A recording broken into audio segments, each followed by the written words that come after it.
네, 오늘 이 자리에 이준석 개혁신당 의원 모셨습니다. 어서 오십시오. 네, 안녕하십니까. 네, 오늘 대통령 담화를 보면서 저는 정말 담화를 보는 와중에 이준석 의원님이 딱 생각이 났어요. 네. 오늘 거기서 충격적인 내용 중에 하나가 부정선거 얘기가 굉장히 많이 나왔단 말이에요. 근데 사실 극우 유튜버들이 부정선거 얘기를 했을 때 가장 단호하게 이게 아니다, 이게 말이 안 된다라고 얘기를 하시면서 여론을 사실 잠재우셨었는데 어떻게 보십니까? 하실 말씀이 많으실 것 같아요. 윤석열 대통령이 저를, 그러니까 검찰총장 그만두고 사저에서 처음 만났을 때 가장 먼저 꺼낸 얘기가 4.15라는 얘기였습니다. 이 4.15라는 얘기가 우리 시청자분들은 생소하시겠지만은 부정선거론자들은 그게 4월 15일 선거라 그래가지고 4.15라고 부릅니다. 근데 그 용어를 썼다는 것 자체가 그들만의 은어 같은 거거든요. 용어만 봐도 그러니까 상당히 심취해 있는 거죠. 그러니까 저는 그때 이분이 유튜브를 참 많이 보는구나. 그것도 아주 경도된 성향의 유튜브를 보는구나. 그리고 이분이 평생 누군가를 치죄하고 이렇게 법을 다루는 역할을 하셨기 때문에 어지간한 일엔 사리 판단을 좀 명확하게 할 줄 알았는데 그걸 딱 얘기하는 걸 듣고 좀 위험하다 이런 생각을 했고, 근데 제가 그래서 대선 기간 때 제가 당대표로서 뭐라고도 얘기했냐면요, 부정선거론자들은 당에 발붙이지 못하도록 해라 이런 말까지 해가면서 다 배척했거든요. 그러니까 이분이 제가 대표할 때는 숨기고 살았던 거예요. 이 의심을 갖고 있으면서도 밖에 내지 못했던 거죠. 근데 하도 제가 강하게 후보를 억누르면서 선거를 치렀으니까요. 근데 이제 본인이 방금 보도된 것처럼 거의 독재자적 무소불위의 권력을 가졌다고 착각하고는 대통령에서 이제 이런 것들을 수면 위로 끌어올린 거죠. 이 의원님은 극우 유튜버들이 처음에 굉장히 강하게 네. 부정선거 문제를 제기했을 때 사실 여러 가지를 내가 보고 판단한 결과 이게 말이 안 된다라고 말씀하셨었거든요. 네. 근데 그때 어떤 것들을 보고 어떻게 판단을 하셨던 거예요? 그러니까 이게 어떤 의혹이든 제기하려고 그러면요, 우선 의혹 제기한 쪽에서 육하원칙으로 열거해야 돼요. 언제 어디서 누가 왜 어떻게 이런 걸 했느냐를 제시해야 되는데 그게 없습니다. 지금 부정선거 주장하시는 분들이랑 실제로 만나서 얘기를 해보면요, 누가 했냐 그러면은 그건 모른다 이래요. 예. 그러다가 이제 가끔 답이 나오는 게 문재인이 했다 이래요. 그럼 문재인 대통령 퇴임한 다음에 아니다 그럼 중국이 했다 이런 식이에요. 그러니까 누가부터가 성립하지 않기 때문에 이분들과 대화해보면은 사실 바로 설파되거든요. 그럼 이제 가상의 인물을 갖고 옵니다. 권위호소의 오리 비슷한 거랄까요? 어디 대학의 어느 교수가 보낸 글입니다 이러면서 이건 부정선거고 하는데 찾아보면 실존하지 않는 교수예요. 그 교수조차 실존하지 않는. 그러니까 이런 식으로 계속 담론을 돌리면서 그러니까 결과를 가지고 자기들이 용납할 수 없는 선거 결과가 있으니까 이건 부정일 수밖에 없어 이런 거죠. 아니 그때 여론조사 결과치도 이제 21대 총선이죠. 2020년에. 네. 그 당시 미래통합당이 지는 거로 나왔는데 왜 부정이냐 그러면은 그 다음부터는 대화하면 막 이래요. 내 친구가 6명인데 5명이 문재인 싫어했다. 근데 어떻게 선거 결과가 이렇게 나올 수 있냐. 이러면은 그러니까 합리적인 토론이 안 됩니다. 그러니까 이런 대화를 이어나가는데 그러다 이제 말문 막힘 나오는 거 있지 않습니까? 너 민주당 프락 지지. 너 중국한테 돈 받았냐. 이런 식의 담론이 이거를 그런데 대한민국 대통령이 이걸 믿고 군경을 움직여가지고 오늘 저는 담아 보면서 가장 절망적이었던 게요, 사람이 머릿속에서 아무리 망상이 있어도 입 밖으로 나올 때는 필터링 좀 됩니다. 특히 윤석열 대통령이 검사까지 하신 분이고 지성이 있는 분이라는 판단하에 본인의 입에서 선관위를 제가 군을 시켜가지고 검증하라고 한 겁니다 라고 할 때 이게 문장 자체가 말이 안 되는 거거든요. 선관위를 왜 군이 검증합니까? 네, 국방부에 시켜서 검증하게 했다 이렇게 얘기를 했죠. 네. 국방부가 수사기관도 아니고 이 말이 나올 때 필터링이 안 됐다는 게 이분이 지금 굉장히 좀 정신적으로 어떤 상태인지 모르겠으나 통치할 수 없는 상황에 놓여있다 저는 이렇게 생각합니다. 처음 만나셨을 때 그때 이 4.15라는 극우들이 이용하는 4.15 부정선거를 얘기하는 거죠. 옛날에. 네. 그걸 갖다가 얘기하는 그 용어를 쓰는 걸 보면서 그때부터 좀 이상하다. 네. 극우에 굉장히 심취했구나 이렇게 느꼈다고 하셨잖아요. 네. 그때 그 얘기를 할 때 그 내용이 어떤 내용이었던 거예요? 뭐라고 하면서 그렇게? 저한테 딱 했던 내용이 대표님 4.15 있지 않습니까? 그래서 저는 순간적으로 4.15가 뭐지 하다 보니까 부정선거론자들이 4월 15일 선거에 부정이 있다 그래서 그렇게 얘기하는구나. 두 번째로는 제가 그때 인천지검 애들을 시켜가지고 싹 선관위 조사하고 압수수색하려고 그랬는데 그때 못하고 나와서 아쉽습니다 이랬어요. 아쉽습니다. 그러니까 검찰총장으로 있을 때 네. 그 총선 결과를 보고 그때 인천의 연수구의 민경구 의원 등 이런 걸 제기하니까 네. 뭐 고발이 들어왔을 거 아닙니까 어디? 네. 그걸 바탕으로 인천지검을 시켜가지고 선관위를 싹 압수수색하려고 했는데 못했다가 그날의 얘기였거든요. 그러니까 많은 분들이 그러면 그렇게 이상한 사람을 왜 후보에서 못 빼느냐 그렇게 했는데요. 당대표가 경선에서 사실 누구를 빼고 넣는 거를 하기가 되게 어렵습니다. 이제 이걸 당원들이 다 보고 판단해야 되는 건데 이 사람이 나중에 어디서 조언을 들었는지 경선 과정에는 싹 그 주장을 뺍니다. 그 처음에 그 얘기를 했었지만 경선 과정에서는 그 얘기를 하지 않았다는 거죠. 저랑 사석에서 만났을 때 그런 얘기하고 밖에서 공개적으로 얘기하지 않으니까 제가 사석에서 들은 얘기로 이 사람을 빼자고 할 수는 없는 거잖아요. 네. 이 사람 부인할 것이고 그리고 저는 되게 위험했던 게 그러니까 이분이 그날 제가 처음 만난 날이었는데 했던 얘기들 보면은 뭐 정치인에 대해서 이제 저희가 아무래도 처음 만난 자리고 본인이 정치하고 싶어서 저를 만났을 테니까 얘기할 때 보면 그 부정선거 얘기하고 두 번째로는 무슨 정치인 얘기가 나올 때마다 대표님 제가 그 사람 잘합니다 그래가지고 어떻게 아세요 그랬더니만은 제가 범죄정보 과장을 했었는데 그때 이 사람의 뭐 비리정보 이런 거 다 봤습니다 이러는 거예요. 그래서 아니 하나의 정치인에 대해서 얘기하는데 왜 범죄정보를 가지고 사람을 평가하지? 그 정보는 맞을 수도 있고 틀릴 수도 있고 말 그대로 정보 단계의 것인데 그래서 이분이 굉장히 일반적인 사람과는 다른 세계관으로 세상을 인식하고 있구나 그런 생각이었는데 지금도 딱 그겁니다 보면은 세상에서 자기가 범죄자로 엮을 수 있는 사람 없는 사람 이런 것들로 사람들 대하니까 정치 행위는 없는 것이고 말 그대로 수사만 계속 이어지고 있는 거죠. 이 정권에서. 그러니까 말씀 들어보면은 그 처음 만났을 때 그때 상당히 오래전부터 이런 극우 유튜버들의 그런 부정선거론에 상당히 심취해 있는 모습을 보았고 또 그때도 이미 범죄 정보를 통해서 정치인들을 이야기하면서 결국 정치인들을 평가할 때 범죄 정보를 가지고 정치인들을 바라보는 그렇죠. 그러니까 저는 그게 되게 특이한 경험이었고 근데 그분이 우리 표현으로는 정치화가 아직 덜 돼가지고 그때는 정치 들어오기도 전이었으니까 그런가 보다 했는데 결국 대통령이 돼가지고 그 숨어있던 형질이 굉장히 세게 발현된 거죠. 오늘 그 담화 내용을 보면 또 인상적인 게 그게 있어요. 그러니까 이 어떤 논리를 갖고 왔냐면 이제 비상계엄은 통치행위다 이런 얘기를 하면서 탄핵이든 수사든 맞서겠다 이렇게 얘기가 나왔거든요. 그러니까 나는 끝까지 가겠다. 사실 이제 우리가 상식적으로 생각을 하면 이게 탄핵이 될 것 같으면 뭔가 오히려 읍소를 하든 뭔가 그렇게 나야 될 것 같은데 탄핵을 하려면 해라. 나는 끝까지 가겠다. 사실 이렇게 나왔기 때문에 사실 많은 분들이 당혹스럽기도 했고 좀 이렇게 약간 좀 이해가 되지 않는다. 이런 반응이거든요. 그러니까 제가 사실 윤석열 대통령에 대해 가지고 2022년부터 계속 얘기했던 것이요. 아마 우리 시청자분들 기억날 겁니다. 돈키호테, 무슨 뭐 엄석대, 뭐 벌거숭이 임금 다 얘기했잖아요. 돈키호테 증상인 겁니다, 이거는. 돈키호테 증상이다. 돈키호테의 첫 번째 형질은 내가 거학과 싸우고 있다는 자기 합리화하는 겁니다. 그래가지고 풍차를 보고 나서 저거는 거인이고 저걸 쓰러뜨려야 된다. 그럼 망상이죠, 일종의. 그리고 본인에 대한 망상도 있는 겁니다. 원래 돈키호테는 그냥 술집에서 이렇게 술 마시고 다니는 건달인데 내가 기사라고 착각을 하잖아요. 그 다음에 나와 함께하고 있는 사람들이 대단한 사람들이다. 명마를 타고 있다 착각하죠.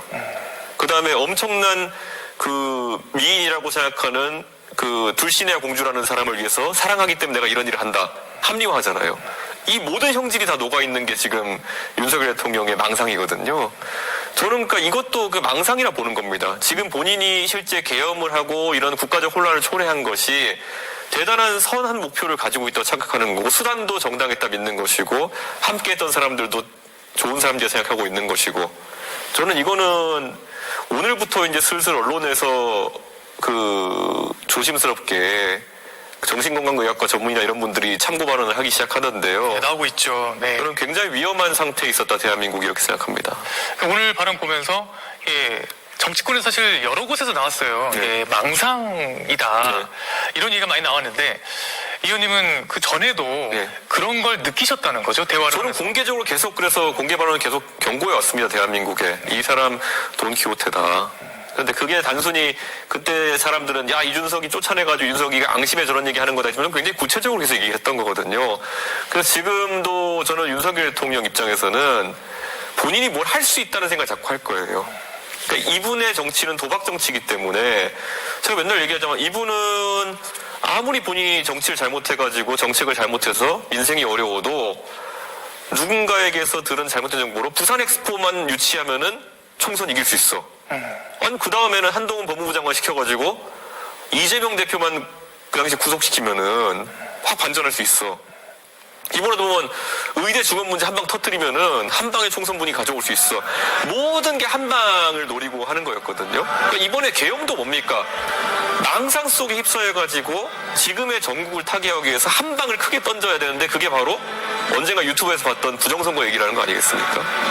그러니까 이분은 아직까지도 한 방을 노리고 있는 겁니다. 그래서 이분이 위험한 거고 빨리 끌어내려야 되는 겁니다. 이분은 아직까지도 선관위를 뭐 이렇게 뭐 털어가지고 나온 정보로 부정선거 담론만 본인이 국민들한테 설명할 수 있으면은 나의 잘못된 것들을 다 국민들이 이해할 것이고 그럼 뭐 이제 애국 보수가 갑자기 이제 힘을 얻어가지고 일거의 전국을 정리할 거야. 이런 망상 속에서 오늘도 사는 분이거든요. 네. 빨리 끌어내려야 되는 겁니다. 오늘 그 대통령 담화가 있기 직전에 네. 한동훈 대표가 담화를 했어요. 한동훈 대표가 오늘 이제 탄핵을 찬성하겠다 입장을 밝혔는데 사실 지금 한동훈 대표의 입장이 지금 일주일 사이에 지금 여러 번 바뀌었잖아요. 그러니까 지금 탄핵 그 계엄 초기부터 세면 한 4번 정도 이게 왔다 갔다 이렇게 계속 이렇게 하다가 결국은 지금 이제 탄핵 찬성으로 지금 오늘 현재 이 시각으로는 그렇게 돼 있는데 이 한동훈 대표의 지금 모습 어떻게 보십니까? 저는 우리 시청자분들 생각하셔야 될 게 정치인은 리더가 되어야 정치인이야 저는 생각합니다. 리더라는 말은 이끈다는 표현이거든요. 국민들보다 좀 더 한 발짝 빠르게 국민들을 올바른 방향으로 이끌겠다고 나서는 것이 정치인이지 지금 한동훈 대표는 전형적인 팔로우 기질을 보이고 있어요. 대중이 이미 먼저 이 사안에 대해 가지고 현명한 판단 내린 다음에 눈치 보다가 거기 따라가고 있는 거거든요. 처음에는 탄핵 반대했던 게 결국에는 보수층의 눈치를 받겠죠. 그 다음에 이제 더 이상 버티기 어려우니까 국민의 눈치를 보면 바뀌는 거거든요. 이런 팔로워식 정치라고 하는 건요. 한동훈 대표가 아니라 AI가 더 잘할 겁니다. AI가 더 잘할 거다. 그러니까 그러면은 따라가니까. 정치인으로서의 가치가 없는 거죠. 그러니까 저는 한동훈 대표가 뭐 안 해봐서 지금 이제 못하는 걸 수도 있겠지만은 본인 리더인지 아닌지 빨리 판단했으면 좋겠어요. 지금 이 상황에서 본인 리딩한 거 아무것도 없습니다, 지금. 네. 그저 팔로워로 왔다 갔다 하고 있는 거거든요. 계속 이제 여론을 보면서 따라가고만 있다. 네. 그 말씀을 하시는 거죠. 지금 오늘 국민의힘에서 중요한 선거가 있었어요. 네. 의원총회에서 이제 원내대표를 뽑았습니다. 근데 원내대표에서 권성동 의원, 우리가 이제 친윤의 네. 핵심이라고 해온 권성동 의원이 됐는데 이 숫자가 인상적이에요. 투표수를 보면 네. 권성동 의원이 72표, 네. 72, 그 김태우 의원은 34표, 34. 네. 그래서 친윤 쪽에 이제 권성동 의원이 2배 이상의 표를 얻었거든요. 이 결과 어떻게 보십니까? 저는 만약에 한동훈 대표의 리더십이 더 강하다. 그거는 뭐 의원들이랑 뭐 친교 관계가 깊다 이런 게 아니라 이 상황에서 한동훈 대표가 제시하는 국민의힘의 대안이라고 하는 것이 선명하고 그리고 아주 속도감 있고 명징했으면은 관망세에 있던 의원들이 그래 현상 변경이 필요하다. 그러면 이제 친윤계의 원내대표 선출하는 게 아니라 한동훈 대표가 주장하는 방향과 결이 맞는 사람 뽑아야 된다라고 생각했을지도 모르겠어요. 근데 지금 보여지고 있는 모습은 아무리 윤석열 대통령과 친윤이 대안이 아니냐 하더라도 저런 팔로워 정치하고 있는 한동훈 대표는 더 대안이 아니다라는 걸 이번에 의원들이 판단했다고 봐야 되는 거죠. 그러니까 저는 아무리 국민의힘 의원들이 고루하고 완고하다 하더라도 지금 상황에서는 만약에 한동훈 대표가 당과 그리고 개별 의원들이 사는 길을 제시했다고 한다면은 따라가지 않을 재간이 없었을 것이다. 그런데 지금은 그 선명한 길을 제시하지 못한 것이 크지 않았나 싶습니다. 그 말씀하시는 거는 이 친윤 쪽 의원들의 성향도 있지만 지금 한동훈 대표가 제대로 리더십을 발휘하지 못했기 때문에 그쪽을 따라가지 못하는 것도 크다. 그러니까 진짜 윤석열 대통령과 운명을 같이 해가지고 죽든 살든 같이 해야 되는 친윤은 한 20명 남짓에 불과합니다. 생각보다 많지 않네요. 그리고 한동훈 대표와 뭐 결사체 비슷하게 있는 사람도 10몇 명 남짓이라고 하잖아요. 그럼 그 가운데 있는 5, 60명이야말로 누가 제시하는 비전이 더 현실적이냐를 봤을 거라는 거죠. 이분들이 지금은 본인들 죽느냐 사느냐의 문제인데 그렇게 허투루 투표하지는 않습니다. 이 사람들이 보통. 그런데 아무리 대통령에 대해서 불만이 쌓여가도 한동훈 대표가 더 나은 비전을 제시 못하면은 이런 결과가 나오는 겁니다. 네. 지난주 토요일 1차 탄핵 표결 때 그때 이제 무산될 때 네. 그때 화면에 비춰지는 이 의원님 모습을 봤어요. 네. 그랬더니 딱 무산되는 순간 이렇게 머리를 숙이고 네. 머리를 이렇게 손으로 쥐면서 굉장히 참담해하는 그런 모습을 볼 수 있었거든요. 그 얘기를 들어보면 그때 또 개별적으로 가서 네. 국민의힘 의원들을 많이 설득도 하시고 네. 그랬다고 들었는데 지금 국민의힘 의원들의 그 상황은 좀 어떨 거라고 지금 보십니까? 그때 제가 그 탄핵 표결하기 전에 아마 6명 정도 이탈할 수 있다 얘기인데 실제로 그 전에 김건희 특검 표결을 보면은 198이 나왔어요. 아, 실제 정확하네요. 그 숫자로 보면 정확하네요. 그렇죠. 그렇게 됐는데 나중에 이제 탄핵 투표하면 개봉이 안 돼가지고 저희가 숫자를 정확히 모르지만 오늘도 그러면 그 특검 투표로 약간 이제 예측해 볼 수 있는데요. 오늘 제가 봤을 때는 그 김건희 특검에 의한 이탈표가 한 대여섯 표 됐던 것 같습니다. 아, 그렇습니까? 예, 그러니까 크게 변하지 않았다가 이제 있는 거고요. 근데 이번에는 기명 투표였기 때문에 그렇다라 보는 거고요. 무기명 투표는 약간 다를 수 있고, 그래서 아마 지금 새로 선출된 원내 지도부는 자유투표 대신 묶으려고 할 겁니다. 또 방안에서. 그랬을 때는 지난번과 결과가 크게 달라지지 않는다. 그러니까 우리 국민들께서 사실 국회의원의 헌법기관으로서의 자유투표를 막는 것은 그거 자체로 굉장히 반헌법적인 행위입니다. 그렇기 때문에 국민의힘 의원들이 자유의사에 따라 가지고 투표에 임할 수 있도록 저는 국민들께 힘을 몰아주셔야 된다. 사실 힘을 안 몰아주셔도 당연히 해야 되는 건데 저 정당이 지금 정상적인 상황이 아니기 때문에 좀 국민들이 두려움을 느낄 정도로까지 이 부분은 강하게 주장해야 된다. 자유투표를 보장하라. 전 그게 중요하다 봅니다, 이제. 지금 한동훈 대표는 어쨌든 오늘 담화에서 자유투표를 해야 한다라는 입장을 보였는데, 물론 당론 찬성을 해야 된다는 얘기도 했고요.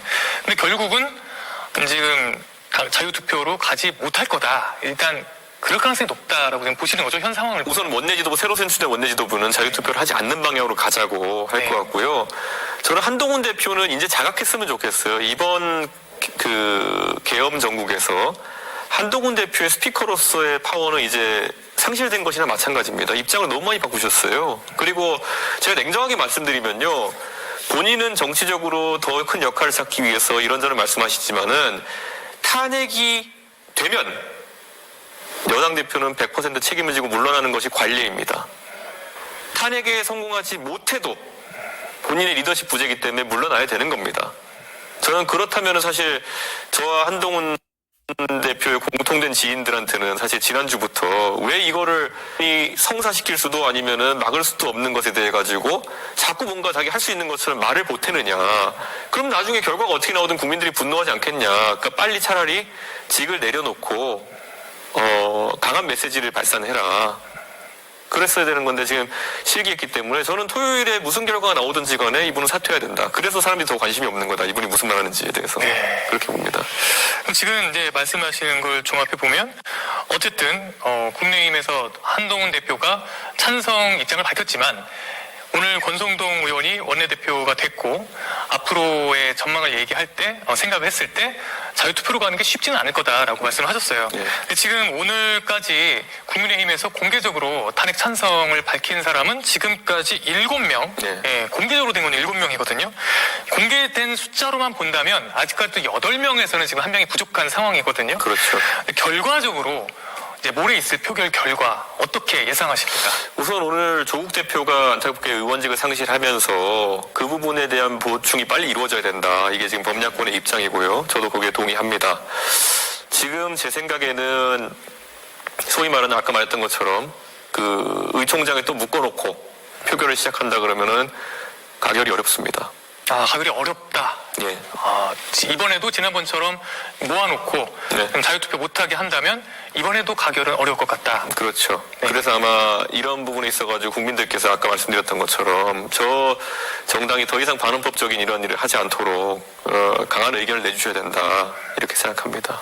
그럼 그 말씀은 돌려서 말하면 그렇게 막아놓고 자유투표를 막지 않는다면 만약에 자유투표로 간다면 가결 가능성이 높다고 보시는 건가요? 저는 매우 높다고 생각합니다. 그래서 한 30표 정도 반란표가 나올 수 있다. 아, 30표까지 나올 수 예, 있다. 그거는 지금 의원들 입장에서는 눈치 게임이 시작되는 거고요. 갇혀 있을 때의 눈치 게임과 밖에 풀려났을 때의 눈치 게임은 아주 큰 결과의 차이를 가져올 것이다. 네. 저는 그렇게 생각합니다.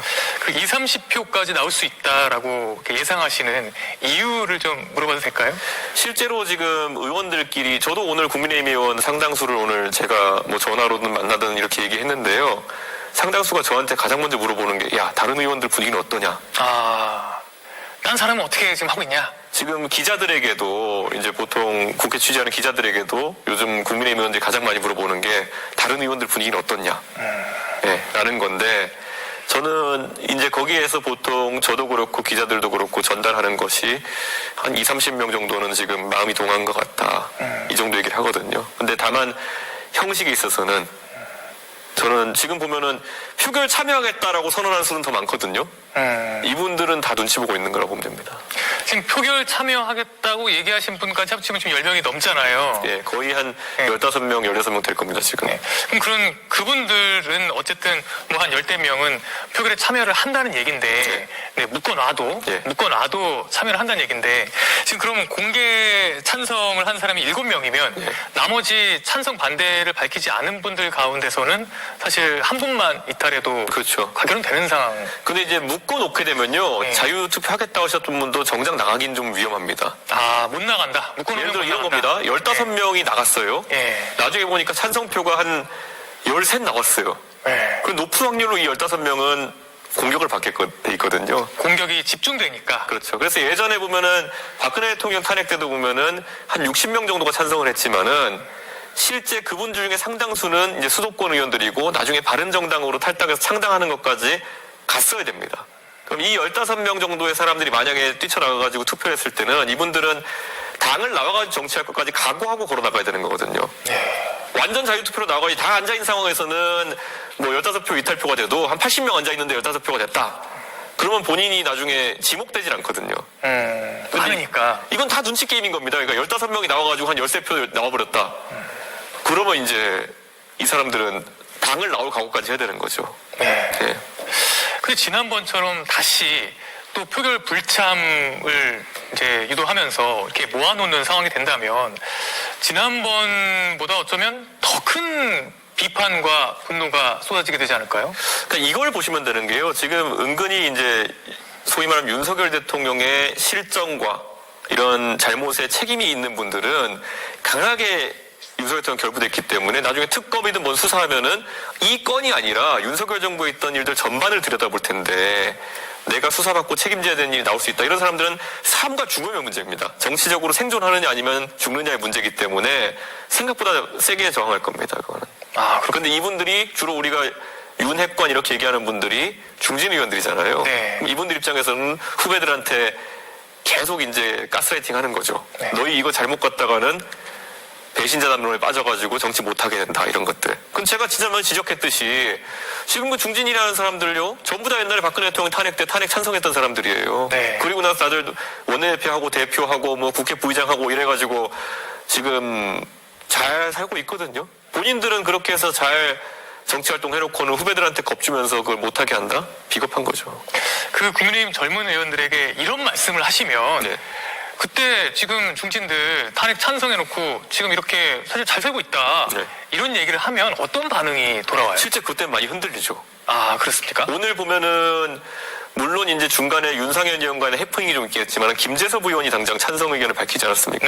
근데 김재섭 의원만 해도 정치를 일반적인 초선 의원보다는 그래도 4, 5년 정도 더 했던 사람이기 때문에 아는 거죠.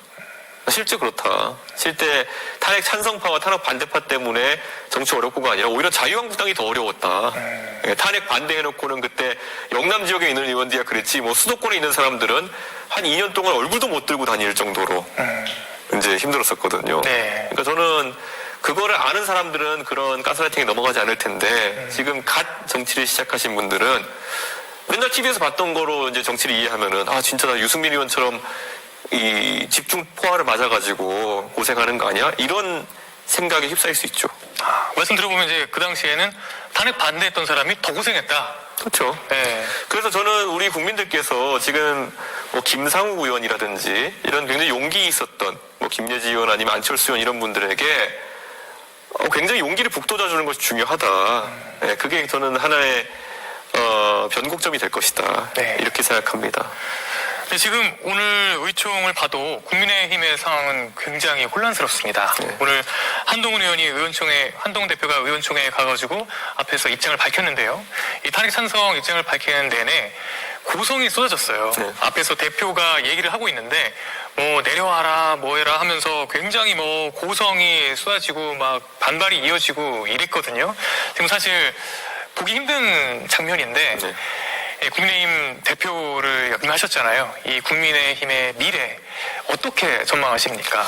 그게 지도자 역량이라 봅니다. 저도 그때 윤석열 후보가 계속 사고를 치니까 제가 나 이럴 거면 당무 안 한다고 떠난다고 했을 때 국회의원들이 저한테 와가지고 손가락질하고 협박하고 너 대표에서 쫓아낼 거야 하고 했을 때 제가 의총 소집하라 그랬어요. 그래서 예결위장에 제가 가가지고 그 의총장에서 1시간 동안 의원들 앞에 서놓고 연설했어요. 네, 그래가지고 당신들 이렇게 가 선거 진다. 나 믿고 따라라. 당신들이 더 나은 대안이 있느냐. 젊은 세대가 선호하는 방식으로 젊은 세대가 선호하는 아젠다를 해가지고 선거운동하는데 오히려 당신들이 말하는 게 구태 아니냐. 당당하게 맞서 싸워가지고 그걸로 사람들을 설득하면은 그게 지도자인 것이요. 지금 보면은 거의 평론가 수준의 정치를 지금 한동훈 대표가 하고 있는 거거든요. 여론 향방 보다가 아마 밤에 맨날 뉴스 새로 고침하면서 댓글 읽고 있을 거예요. 그 팀이 좀 댓글에 민감한 것 같은데. 그래가지고 나 욕먹으면은 내일은 일로 갔다가 이런 거는 리더십이 아니라니까요. 그러니까 저는 그런 부분에서 박력 있게 나섰어야 되는데 제가 봐도 오늘 나왔던 내용이라는 거는 누가 지금 한동훈 대표한테 법 해석을 받길 원하며 누가 한동훈 대표한테 그렇게 상황 설명 듣길 원하며 지향점을 세우고 이렇게 가자 이렇게 해야 되는 거거든요.